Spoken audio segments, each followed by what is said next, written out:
Alrighty, for 1 week, the noise can be settled as the Cleveland Browns victorious against the Miami Dolphins in week 7. The Browns win the toilet bowl to improve to 2-5.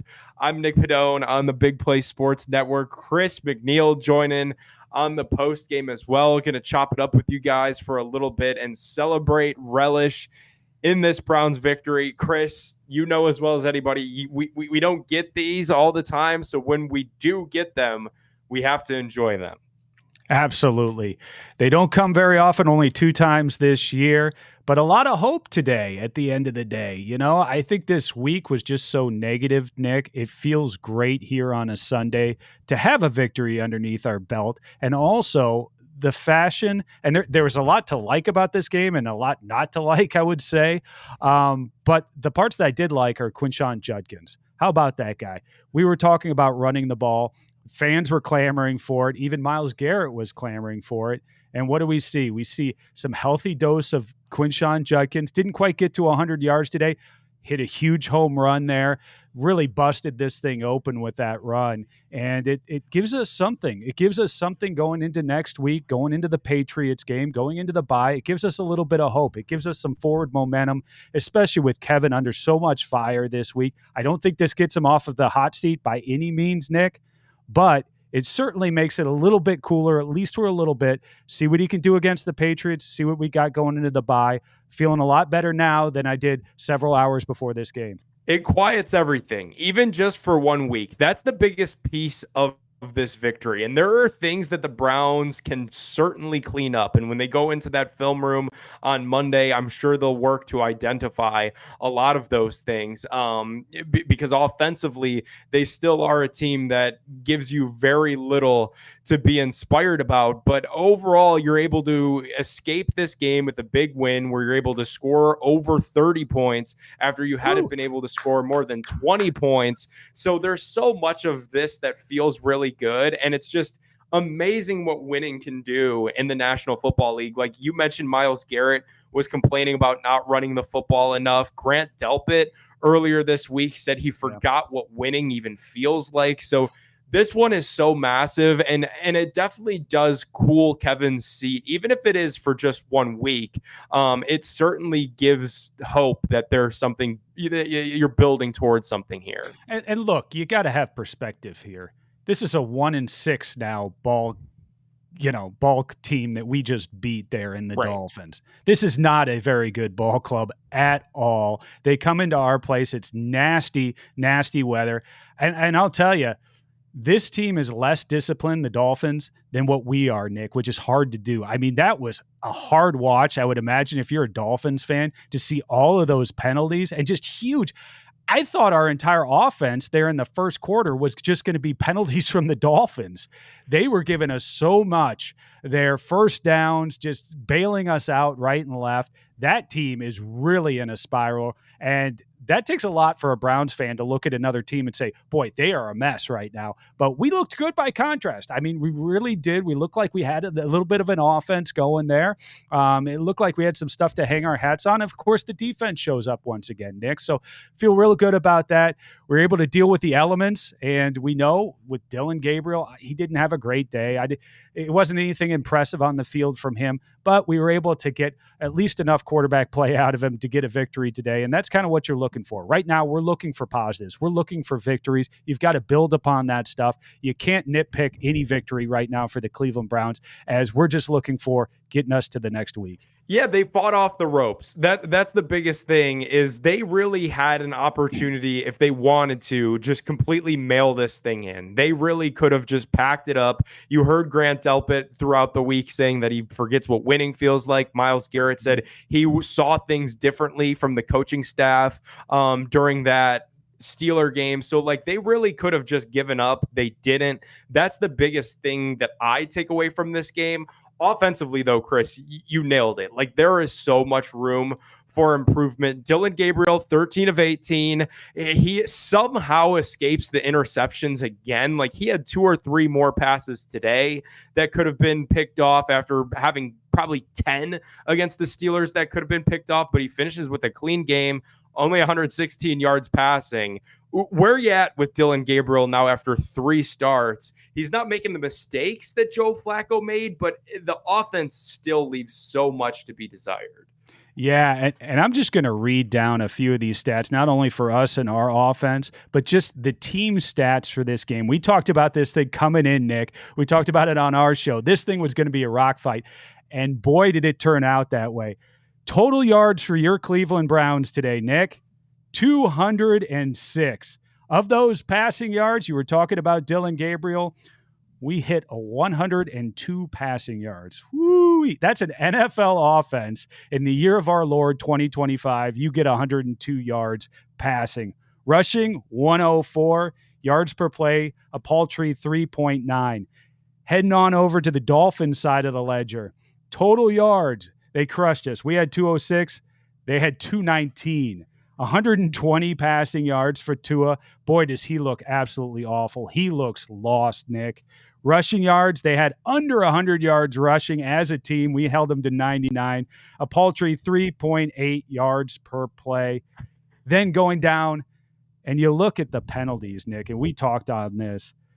The Dolphins had 11 penalties for over 100 yards. They had more yards and penalties than they did rushing yards as a team, 103 penalty yards.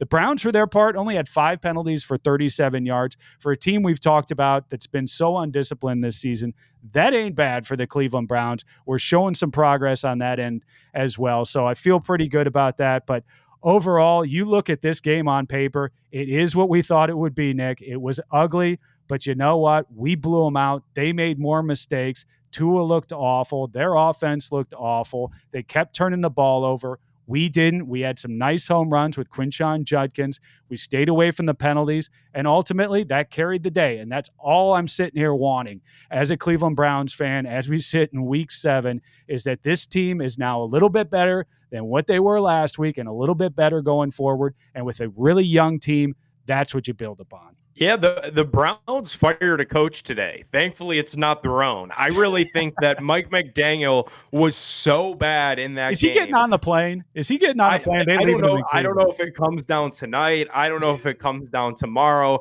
But after we talked about the tumultuous week that we had in Cleveland and seeing Joe Flacco do what he did on Thursday Night Football and Kevin Stefanski on the hot seat, inversely with Miami, with Tua kind of calling out his teammates and McDaniel having to throw cold water on that just to calm it down, and then to get blown out like that today by a Browns team that was still really, really bad offensively. It was just, you mentioned it, the Dolphins out-Browns the Browns with the penalties, with the turnovers. It looked like a Cleveland Browns game.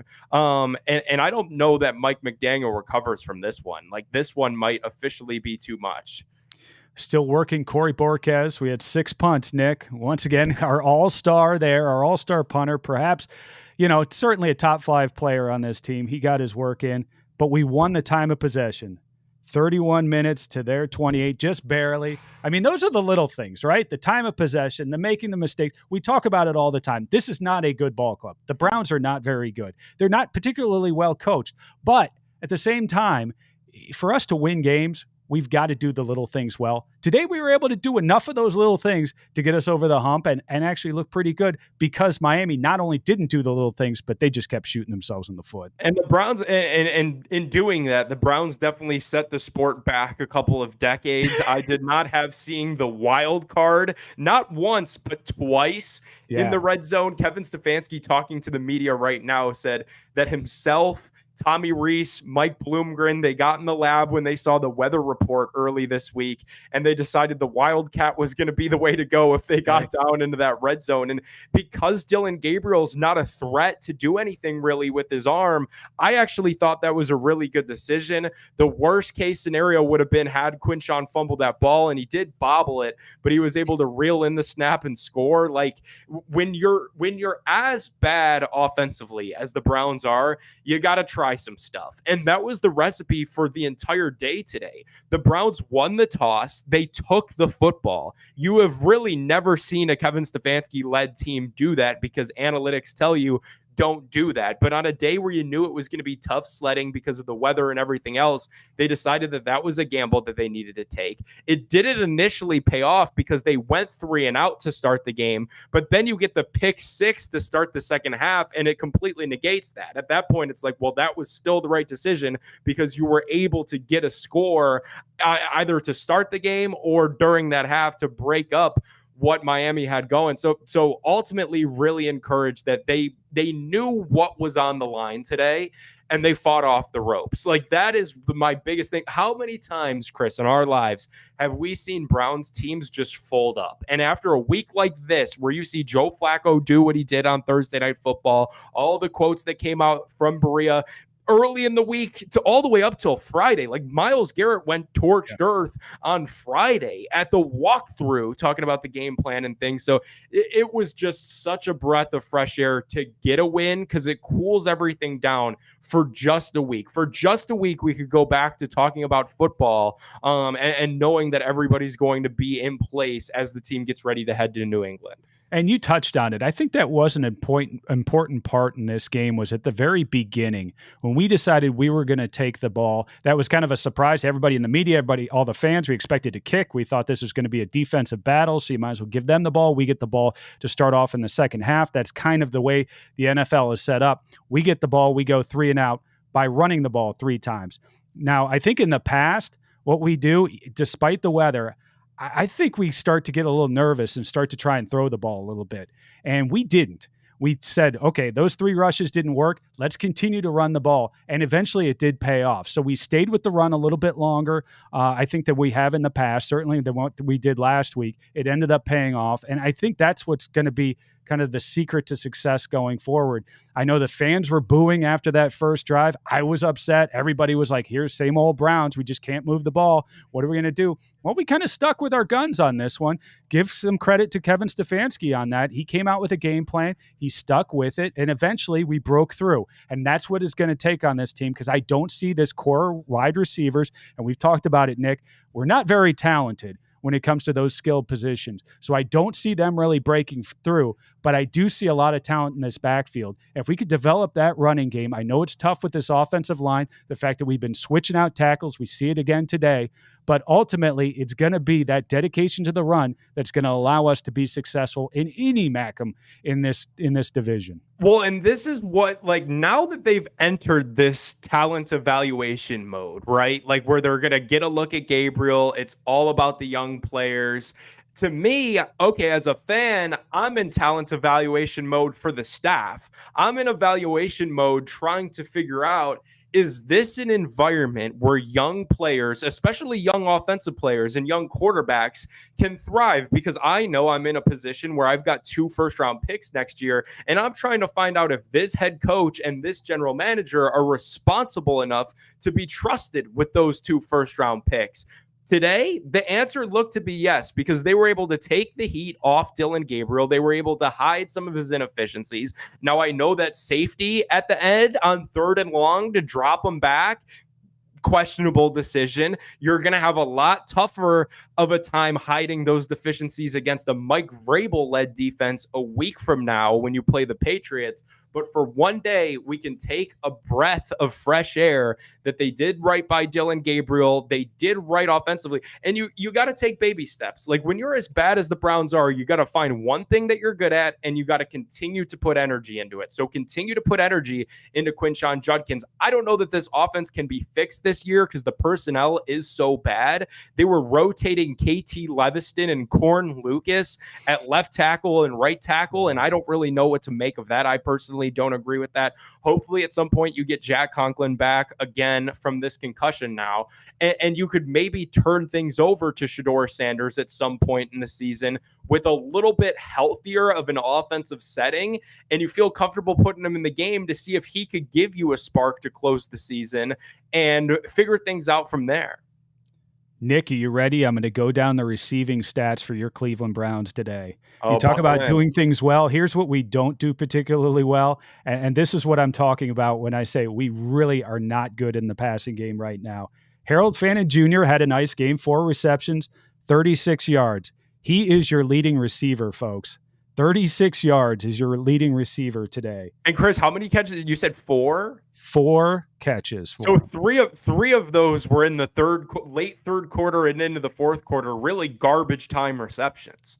Thrash, 1 reception, 23 yards. That's good enough for second in our receivers. And your leading wide receiver, by the way. That's exactly right. Corley, 2 for 17. Jerry Jeudy, he's still on the team. He's still our wide receiver 1, if only in name. 2 receptions, 17 yards, Nick. That's name what he got you name today. As well as payroll, as he is owed $41 million guaranteed for those type of numbers.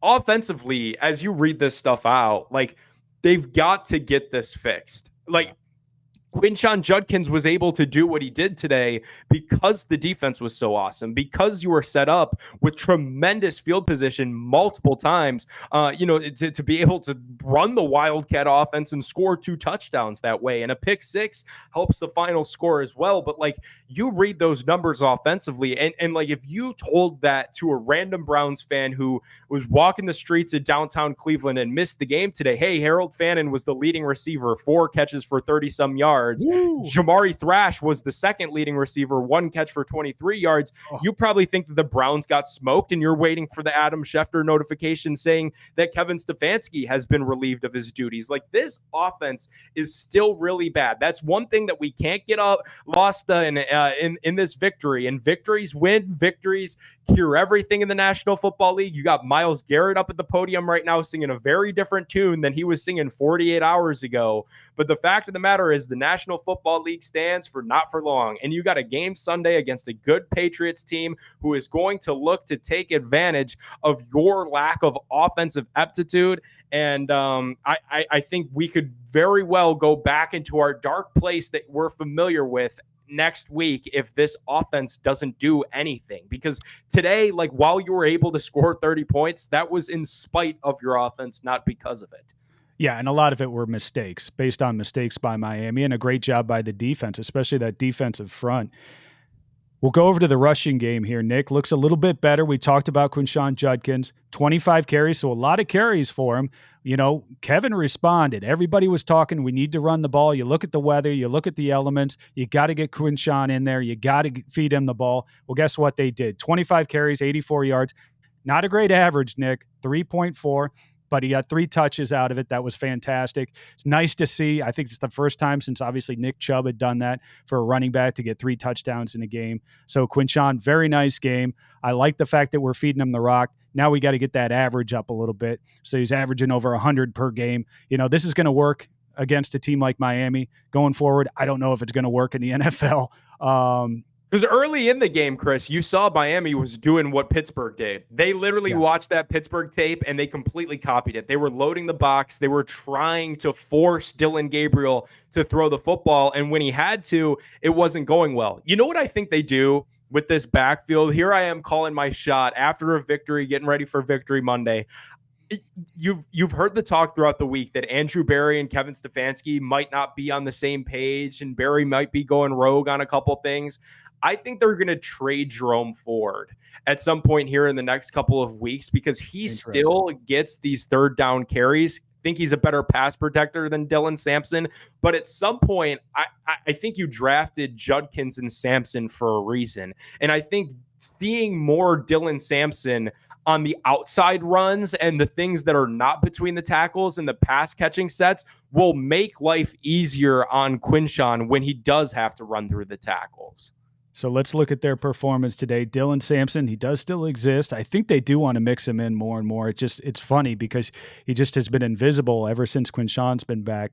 3 carries, 8 yards, 2.7 average. Like, I think you've got to get him more action, and I think you've got to really use him as that like third down speed back, swing back. Like, the guy is 5'8", maybe 5'7". Like, you got to give him the ball in space and let him run with his legs. And it's tough to do that if you're the Browns and you've got Cornelius Lucas out there. Like it's hard to do anything on the outside because he's lucky to literally just finish his rep, let alone seal a block on the outside to let us fast, small back get in space. And then to have guys get to the second level and block downfield. Like, I get that's asking for a lot, but I do think having Samson contribute in the passing game and contribute with some outside runs will open up lanes on the inside for Quinshon to be even better than what he was today. He was pretty good today.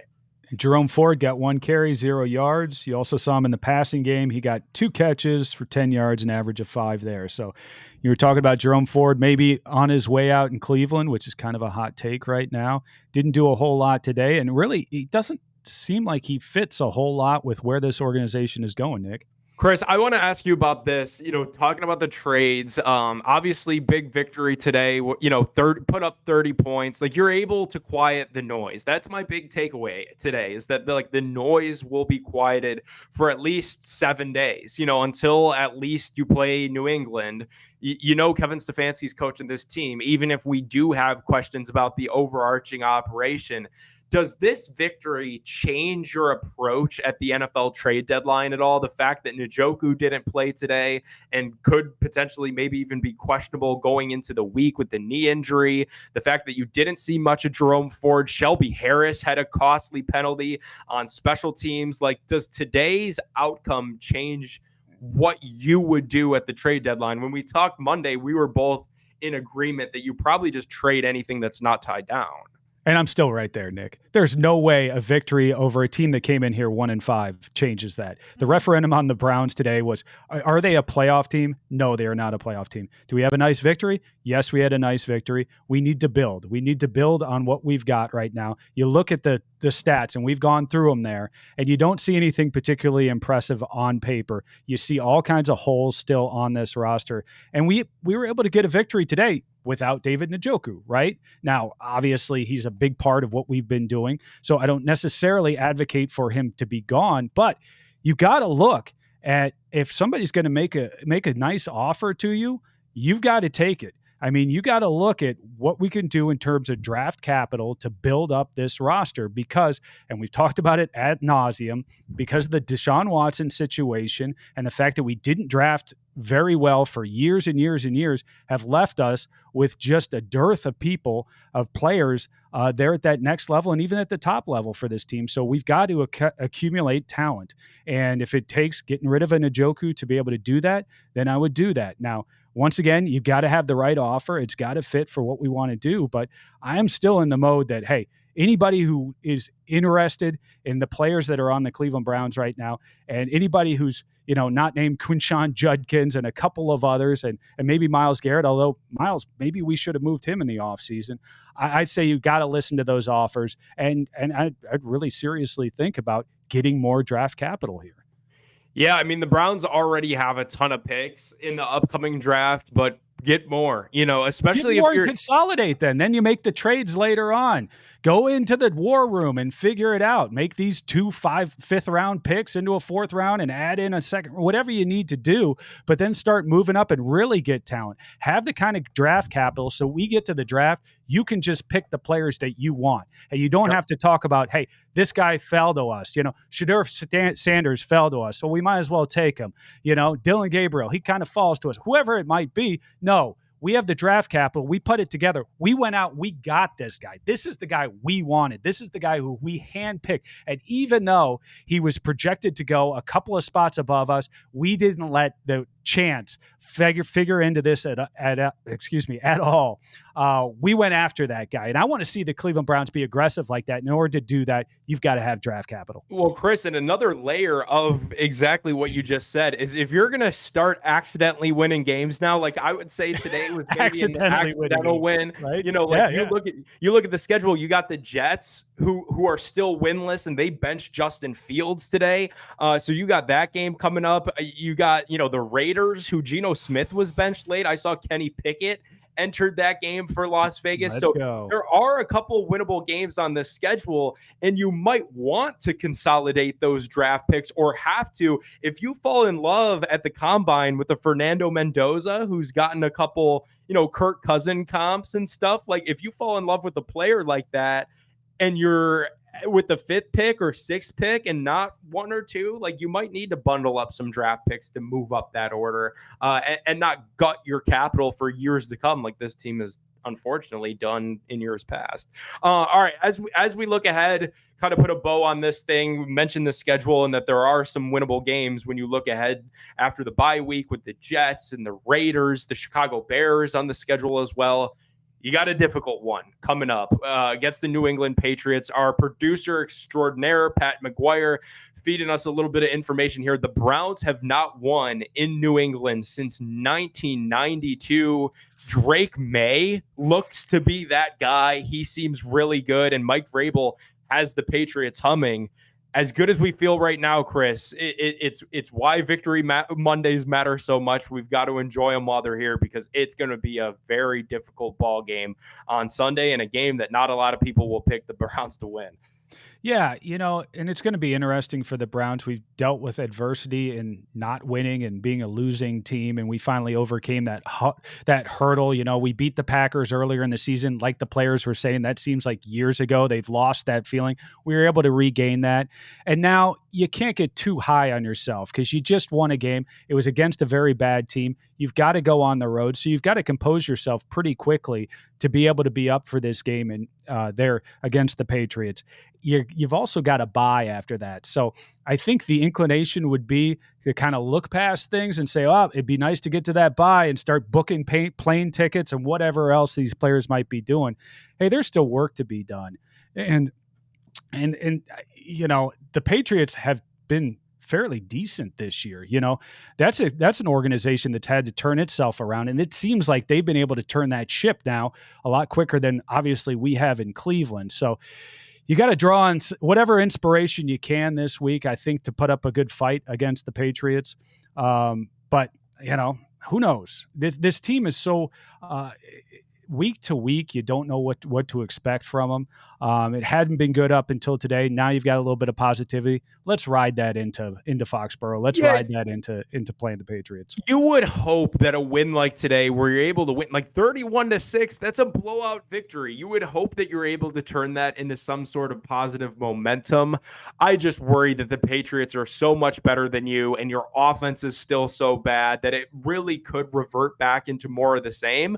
But it would be a huge feather in Kevin Stefanski's cap if they continue to fight and if they continue to claw. And obviously this season is probably sunk. I mean, you were 1-5. Now you're 2-5. If you lose this one, you're 2-6. And that just about ends it. But like the CBS broadcast, which today, I mean, brutal today, with Spiro on the call. But like Spiro was absolutely killing Dillon Gabriel. And I understand he didn't have a great game, but that near interception, what was that in the second quarter, where they really went right through the defender's arms. And Judy was shocked that he caught it. Yeah, exactly. It goes through his arms. It goes to Judy. We end up with a nice play. It was luck. It was 100% luck. It just went through. It happens in the NFL all the time. You would have thought that Dillon Gabriel had just committed a war crime or something, the way Spiro was going at the guy. It's like, hey, this is a young quarterback. Bad things are going to happen to him. Good things will hopefully happen to him every once in a while. And when you get that luck in between, let's let him have that. Let him have a few victories here. Don't completely kill him when something amiss happens like that. And I don't know why they were just so down on my guy. I mean, everybody in Cleveland is down on Dillon Gabriel and saying, okay, I don't think this is really the guy. But man, on that broadcast, they were just continually hammering him. And it's like, I felt bad for him if you were listening, especially in the first half. And then by the end of it, they're floating theories that the Browns and the Bengals could meet in week 18 with Joe Flacco. I'm like, wait, Burrow would be back by then for a shot at the wild card. I don't know what that was about, but maybe they could use this win, turn it into some sort of momentum. I personally don't see that happening. I personally think that this offense remains busted unless they get this offense turned around. It's going to be hard to create any momentum unless you're just creating turnovers at an insane clip. Like unless you could make Drake May look like a complete dummy like you did to Tua today, then maybe you'll have a shot, but I'm not so sure that that's reality. As we wrap this thing up, I want to tell you guys about our friends at FanDuel. FanDuel's got an offer. You don't want to miss this NFL season. New customers can bet just $5, get $300 in bonus bets if you win. That's right. You pick a bet. You bet $5. If it wins, you'll unlock $300 in bonus bets to use all across the FanDuel app. You can bet player props, parlays, ride the live lines, whatever your style. FanDuel has you covered. Fun Sunday night football, NFC matchup, 49ers versus Falcons. Put some bets in on FanDuel because the NFL season's here. The only question is, are you ready to play? Visit FanDuel.com/BigPlay. Download the FanDuel app today and get started. Got to be 21 plus, present in Ohio. First online real money wager only. $5 first deposit is required. Bonuses are issued as non-withdrawable bonus bets, which expire 7 days after receipt. Restrictions do apply. You can see full terms at sportsbook.fanduel.com. Gambling problem? Call 1-800-GAMBLER or visit fanduel.com/RG. Chris, as we put a bow on this thing, any final thoughts as the Cleveland Browns are able to escape victorious, silence everything for just 7 days, 31-6? Hey, take some time and enjoy it. I know it's against Miami, but enjoy it. Quinshon Judkins, I really think that guy's going to be a stud, somebody we can all rally behind. So let's take that as the positives away from this thing. And then let's go and hell, I really think we've got a shot come Sunday against the Patriots. Maybe I'm an idiot for thinking that, but maybe it's too close to the game where we just actually won. But I think we got a chance against the Patriots. Let's go into there. Let's see what we could do and then get into that bye because we know there's going to be plenty of storylines to deal with then. But let's just be ready for come Sunday.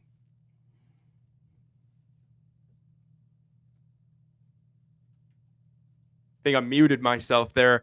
Thanks, everybody, for tuning in to the Big Play Cleveland Browns postgame show. It was a good bit of fun. We'll be back next week in some iteration with some more of our Big Play talent to recap all things Browns Patriots. Until then, I'm Nick Pedone. He's Chris McNeil. We will be live tomorrow night on social media for the Big Play Cleveland show. You don't want to miss that, where we'll have more thoughts on this game, getting you guys ready for Cleveland Cavaliers season as well. So tune in tomorrow night, Big Play Cleveland, and have a great Sunday night and